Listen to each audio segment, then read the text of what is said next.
There's been a lot of press about how the Springboks were unlikely to actually repeat their 2019 World Cup win, and then this past weekend happened. Granted, that doesn't change the whole dynamic, and it doesn't mean that the Springboks are invincible, and it doesn't mean that the All Blacks will be crushed in the World Cup. For years, the All Blacks have been amazing at absorbing pressure, and any team they would play against, they were able to take that pressure and turn it into a counter-attack time and time again. That, however, was where South Africa was the most brilliant, but we'll talk about that a little later. The All Blacks have also often gotten away with some blatant professional fouls, especially when they would be on their own 5 metre, 10 metre lines, just trying to make sure that an opposition team doesn't score. Luckily, the referee on the day wouldn't have any of that, and as a result, Scott Barrett and Sam Cane got some well-deserved yellow cards as a result. Shortly after that, Scott Barrett also got a red card, and that was one that he needed to get after he decided to do his impression of an English player actually using their arms. At the start of the game, the Springbok team really looked adventurous, but they struggled actually getting over the line with a relentless All Black defence, which I must say was impressive at times. That, however, didn't last long. The Springboks laid their foundation with a very attacking defensive effort, but the thing that changed from this game, if you compare it to others, is there was a lot more thought that actually went into it. The biggest disruption that they caused was actually in the closer channels.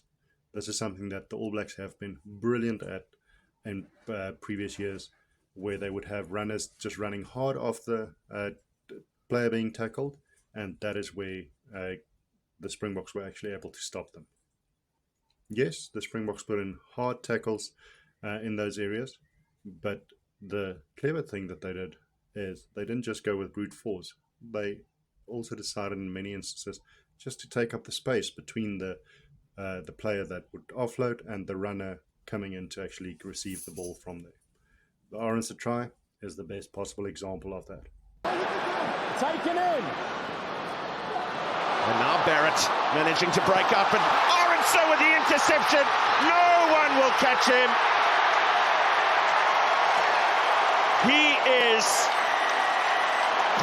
just a try-scoring machine. Got intercepted. He does well. He beats the first tackler here, so looking for the offload. No one running off his shoulder. Was looking for Will Jordan, but Curtly Orenso. There are a few lessons to be learned from this game. As you go into a match, do your proper analysis of what the opposition team does. Secondly, I think if you break down their biggest strength, that would set you up for a win. And then the third thing is actually doing that consistently. When a team has lost confidence, as it happened with the All Blacks now, it actually leads to a lot of frustration, and it leads to opportunities for the other teams to put them away. That happened to the All Blacks this past weekend. Is it the end of the All Blacks? No. Is it the rise of the Springboks? Yes and no. But we're in for an exciting one.